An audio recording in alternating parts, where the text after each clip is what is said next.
여러분 안녕하세요. 윤세강 목사입니다. 오늘은 구역 공과 21과 불순종의 결과라고 하는 부분을 우리 같이 함께 나누시도록 하겠습니다.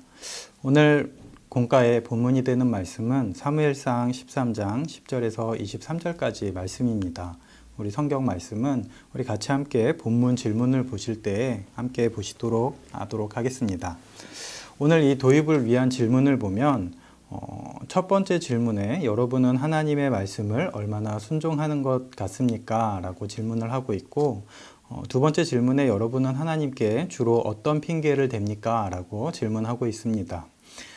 여러분들은, 우리 성도님들은 하나님의 말씀을 얼마나 순종하고 있다고 생각을 하십니까? 우리가 하나님의 말씀에 전적으로 모두 다 순종하고 있다라고 생각하시는 분들은 거의 없을 것이라고 생각이 되어집니다. 그러한 말씀 가운데 우리가 순종하지 못하는 이유들이 여러 가지가 있겠지만 우리는 하나님께 주로 그 말씀에 순종하지 못하는 것에 있어서 어떤 핑계를 대고 있는지 한번 생각해 볼 수 있는 시간이 될 수 있으면 좋겠습니다. 때로는 우리가 물질이 부족하여서 하나님의 말씀에 순종할 수 없다고 생각할 때도 있고, 시간이 부족하여서 하나님의 말씀에 순종하는 것이 참 힘들다고 할 때도 있는 것처럼 우리가 무엇인가 결핍하고 또 부족한 것에 있어서 하나님의 말씀에 순종하지 못한다라고 생각할 때가 참 많이 있는 것 같습니다. 그리고 또 우리가 하나님의 말씀에 순종하지 못하는 핑계 가운데 하나는 우리의 고집과 우리의 생각으로 가득 차 있는 우리의 신념, 우리의 이념, 우리의 생각이 있기 때문인 걸로 우리가 알 수 있습니다. 우리가 고집스러움, 우리의 고정관념, 이러한 것들이 우리 안에 가득 차 있어서 우리가 그런 것들에 의해서 하나님의 말씀에 순종하지 못하는 모습들을 참 많이 보게 되는 것 같습니다. 그렇다면 오늘 본문 말씀을 통하여서 나타나는 이 사울이라고 하는 인물은 하나님 말씀에 순종하지 못하였고 또 어떠한 핑계들을 대고 있으며 그 말씀에 순종하였을 때 하나님께서 우리에게 주시겠다고 한 것이 무엇인지 말씀을 통해서 함께 나누는 시간이 될 수 있으면 좋겠습니다. 본문 질문 함께 보시도록 하겠습니다. 본문 질문 1번에 이렇게 질문합니다. 사무엘은 불순종한 사울 왕을 책망했습니다. 그러자 사울 왕은 자신이 번제를 드릴 수밖에 없었던 핑계를 댔습니다. 그 핑계는 무엇입니까? 라고 질문을 하고 있는데요. 오늘 본문 말씀 11절과 12절 말씀 제가 읽어드리도록 하겠습니다. 사무엘이 이르되 왕이 행하신 것이 무엇이냐 하니 사울이 이르되 백성은 내게서 흩어지고 당신은 정한 날 안에 오지 아니하고 블레셋 사람은 믹마스에 모였음을 내가 보았으므로 이에 내가 이르기를 블레셋 사람이 나를 치러 길갈에 내려오겠거늘 내가 여호와께 은혜를 간구하지 못하였다 하고 부득이하게 번제를 드렸나이다 하니라. 아멘. 사울은 블레셋과의 전쟁을 위해 이 모인 군대가 와해되는 것을 중단시키기 위해 사무엘이 오지 않았음에도 불구하고 번제를 드렸습니다.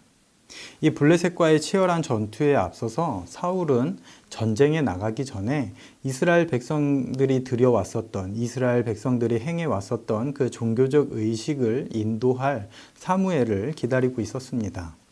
하지만 사울은 이 사무엘이 자신이 올 때까지 기다리라는 그 명령을 지키지 못했었던 것입니다. 블레셋의 위협 가운데서 사울의 군대는 아직까지 완전한 조직을 갖추지 못하였던 상태라 사울이 완전한 통제력을 발휘하기가 참 힘들었었던 상황입니다. 아직 그 이스라엘이라고 하는 나라가 왕을 세우고 그 왕이 주축이 돼서 전쟁을 치렀었던 적이 없었던 터라 이 왕이 주축이 되어서 전쟁을 할 때 자신들이 어떠한 조직을 갖추고 어떻게 행동해야 하는지를 잘 알지 못했었던 그 이스라엘 군대는 우왕좌왕할 수밖에 없었습니다. 그래서 사울은 자신이 왕으로서 그리고 또 군대를 지휘하는 지휘관으로서의 모습을 보여야 했지만 이 사무엘이 와서 하나님께 드리는 그 종교적 의식, 번제를 드리지 못하고 있음에 따라서 점점 지쳐가는 그 군대를 보게 된 것입니다. 그래서 사울은 그 군대를 통제하기 위하여서 그 군대가 지쳐가고 또 와해되고 다들 그 군대가 없어질 것을 대비하여서 그리고 또 없어질 것을 막기 위하여서 자신이 먼저 그 사무엘이 자신이 올 때까지 기다리라고 했었던 그 명령을 지키지 못하고 번제를 드렸었던 것입니다. 특히 블레셋의 그 엄청난 군사력은 이스라엘 백성들로 하여금 이 두려움에 떨면서 흩어지게 하였던 것입니다.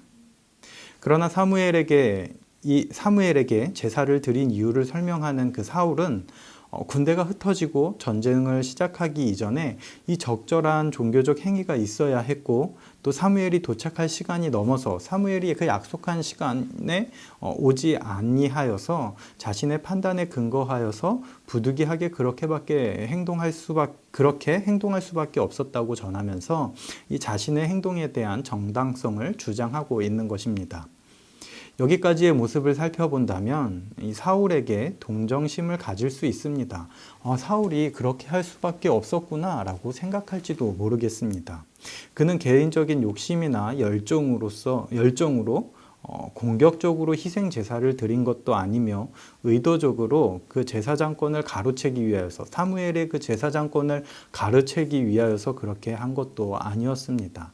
사울은 그 이스라엘이라고 하는, 자신이 지금 왕으로서 있는 그 이스라엘이라고 하는 나라를 지키기 위하여서 그 위기로부터, 그 어려움으로부터 잘 헤쳐나가고 잘 벗어나기 위하여서, 자신이 맡은 그 백성들이 그 어려움에서 해방될 수 있기를 위하여서 사울은 그러한 조치를 취했던 것이었습니다.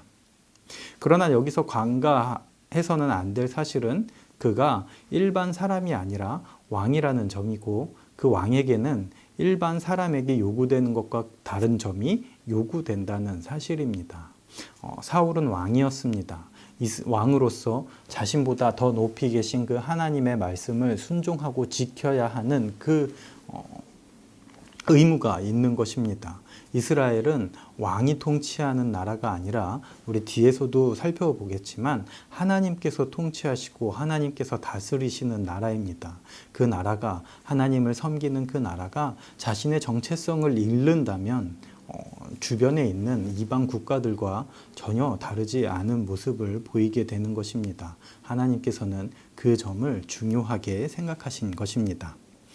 이번 질문입니다. 만약 사울 왕이 하나님의 명령에 순종하여 하나님의 왕권을 인정했다면 어떤 미래가 보장될 수 있었습니까? 질문하고 있습니다. 우리 13절 말씀 같이 한번 보시도록 하겠습니다.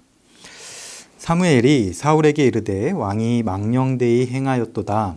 왕이 왕의 하나님 여호와께서 왕에게 내리신 명령을 지키지 아니하였도다. 그리하였더라면 여호와께서 이스라엘 위에 왕의 나라를 영원히 세우셨것이거늘.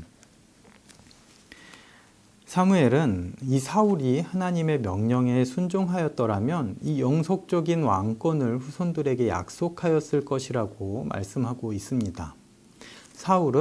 사울의 처지를 동정하거나, 사무엘은 그 사울의 처지를 동정하거나 수긍하지 않았습니다.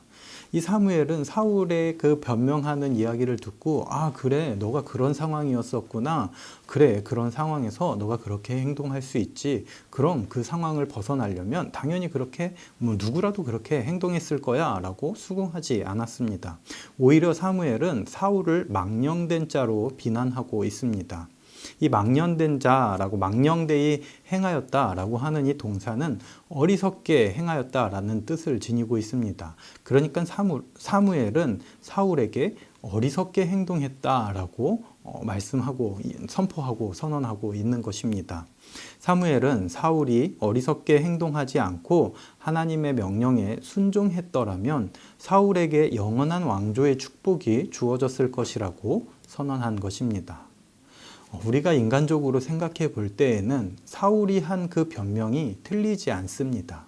사울은 지금 이스라엘이라고 하는 나라가 처한 상황 가운데서 급박하고 긴장감 넘치는 그 상황 가운데서 그 군대가 와해되는 것을, 그 군대의 숫자가 점점 줄어가는 것을 보면서 그것을 막기 위하여서 한 행동이었습니다. 자신의 이익을 취하기 위함보다는, 자신의 권력을 더 견고히 하기 위함보다는 그 이스라엘 백성들의 안전과 안위를 위하여서 사울 왕도 계속적으로 기다리다가 그렇게 급박하게 그 행동을 취하게 된 것이었습니다.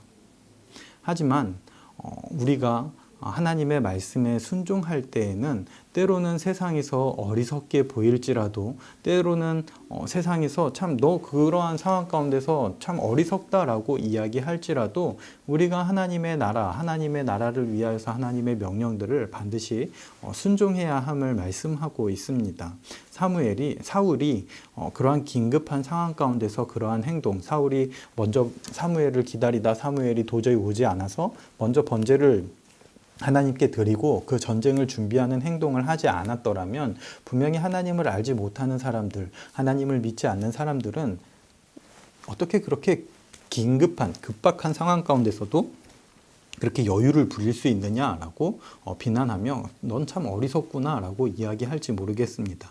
하지만 우리는 하나님의 말씀에 기준하여서 하나님의 말씀을 순종하는 데 있어서 세상의 어리석음을 따라가는 것이 아니라 세상에 어리석다라고 말하는 것에 부끄러워하는 것이 아니라 그리고 그 말씀에 부끄러워하며 하나님의 말씀을 부끄러워하며 세상의 지혜를 따라가는 것이 아니라 세상이 다 우리를 어리석다고 손가락질 할지라도 하나님의 말씀에 순종하며 나아갈 때 하나님께서 우리를 영원히 지키시고 우리의 안위를 하나님께서 보장해 주신다라고 하는 사실만 믿으며 나아가는 우리 모두가 될 수 있어야 할 것입니다.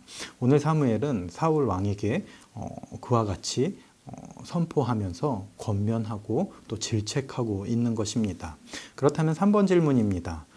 왕의 왕이신 하나님께서는 불순종한 사울 왕을 폐위시키고 어떤 사람을 대신 왕으로 세우시겠다고 하셨습니까? 14절 말씀인데요. 우리 14절 말씀 함께 보시도록 하겠습니다. 제가 읽어드리겠습니다. 지금은 왕의 나라가 길지 못할 것이라 여호와께서 왕에게 명령하신 바를 왕이 지키지 아니하였으므로 여호와께서 그의 마음에 맞는 사람을 구하여 여호와께서 그를 그의 백성의 지도자로 삼으셨느니라 하고 아멘. 오늘 14절 말씀에 보면 하나님의 마음에 맞는 사람을 구하여 이스라엘 위에 왕으로 세우시겠다라고 말씀하십니다.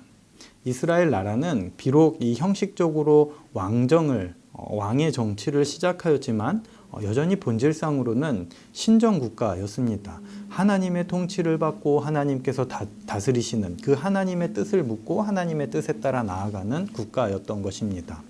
이 사실은 사울의 왕권이 세워지는 때에도 사무엘에 의해 계속해서 반복된 그 교훈이었습니다. 따라서 이스라엘은 아직까지는 왕의 독단적인 판단에 의해서 다스려지는 나라가 아니었던 것입니다. 왕정과 함께 이스라엘에는 하나님께 드리는 그 제의를 관장하는 제사장과 하나님의 뜻을 전하는 선지자가 존재하고 있었습니다. 그러므로 이 사울은 사무엘의 선지자와 제사장으로서의 역할을 무시해서는 안 되었던 것입니다. 그래서 이제는 왕 대신 그 하나님의 마음에 맞는 사람을 세우셔서 이스라엘의 왕으로 삼으시겠다고 하나님께서 말씀하시는 것입니다. 오늘 함께 읽은 이 14절 본문 말씀에 보면 지속적으로 계속해서 등장하는 단어가 있습니다. 그 단어가 무엇인가 하니 여호와께서입니다. 제가 다시 한번 14절 말씀 읽어드리도록 하겠습니다.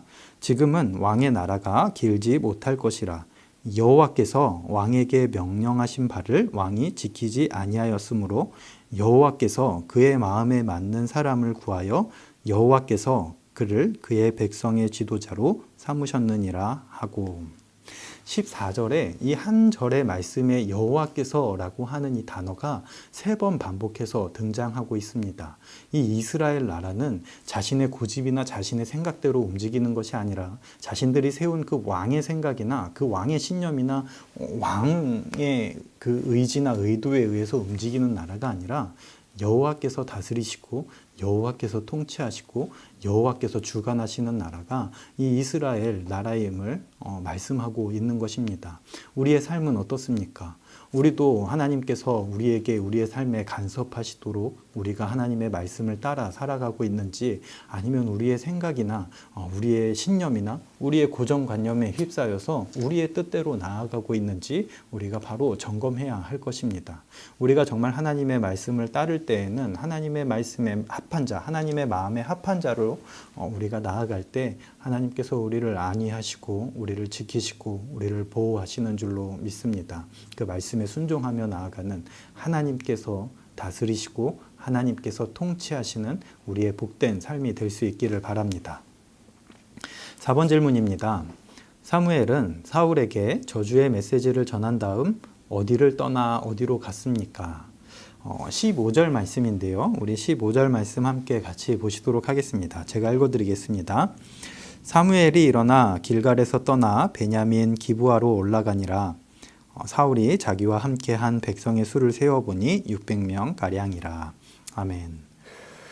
사무엘은 어디로 갔습니까? 사무엘은 길갈에서 떠나 베냐민 기브아로 올라갔다라고 성경은 우리에게 말씀하고 있습니다.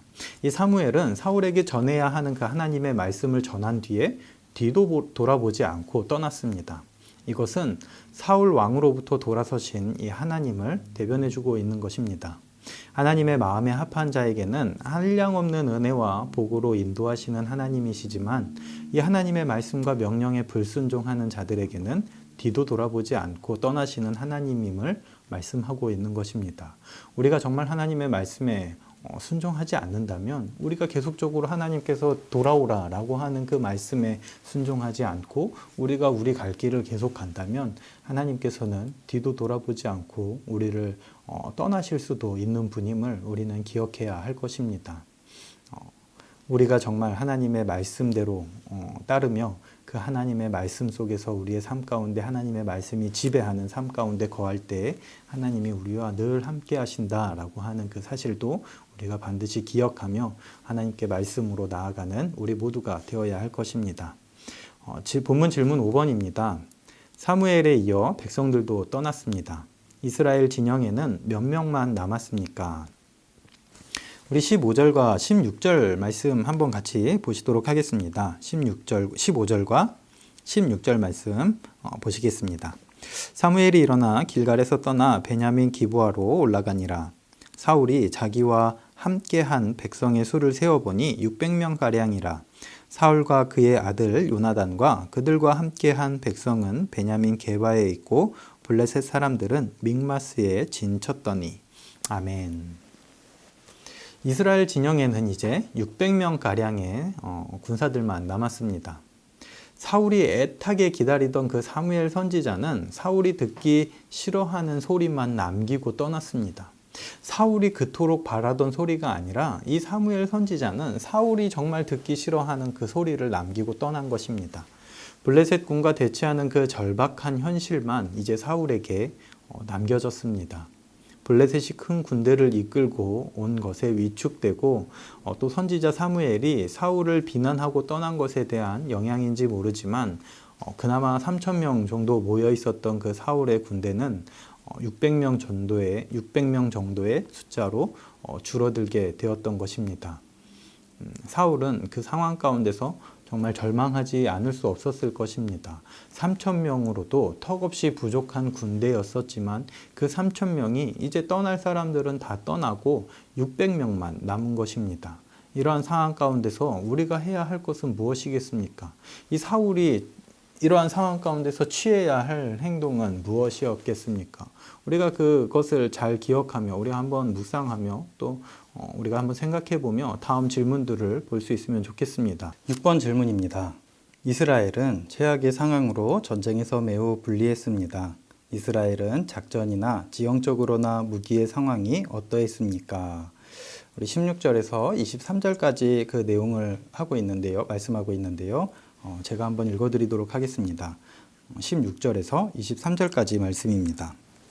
사울과 그의 아들 요나단과 그들과 함께한 백성은 베냐민 게바에 있고 블레셋 사람들은 믹마스에 진쳤더니 노략군들이 세대로 블레셋 사람들의 진영에서 나와 한 대는 오브라 길을 따라서 수알 땅에 이르렀고 한 대는 베토론 길을 향하였고 한 대는 광야 쪽으로 스보임 골짜기가 내려다 보이는 지역 길로 향하였더라.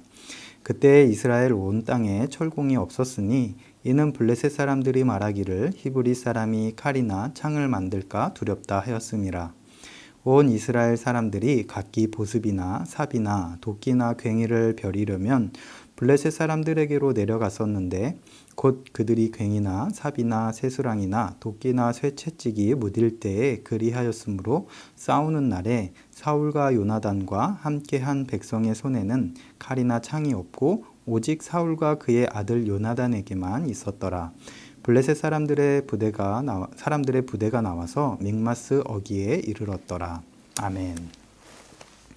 이스라엘은 수적으로도 블레셋의 열세였지만 이 작전과 지형적인 조건 그리고 무기에서도 굉장한 열세였습니다. 이스라엘이 얼마나 전쟁의 열세인가를 익히 알았던 그 블레셋 군대는 부대를 세 부대로 나누어서 곳곳에 보내 도로를 차단함으로써 이 북쪽 지파들이 내려와서 이스라엘 군대를 돕는 것을 사울을 돕는 것을 방해하고 못하도록 하였던 것입니다. 또한 두 군대가 가지고 있었던 그리고 이스라엘 군대와 블레셋 군대가 가지고 있었던 무기를 비교해 볼 때 이스라엘은 더욱 불리한 상황이었습니다. 블레셋 군대는 당시 최고의 무기인 이 철로 만든 무기를 소지하고 있었던 반면에 이스라엘 군사들은 변변한 무기조차 없었던 상황이었음을 우리가 성경 본문 말씀을 통하여서 보아 알 수 있습니다.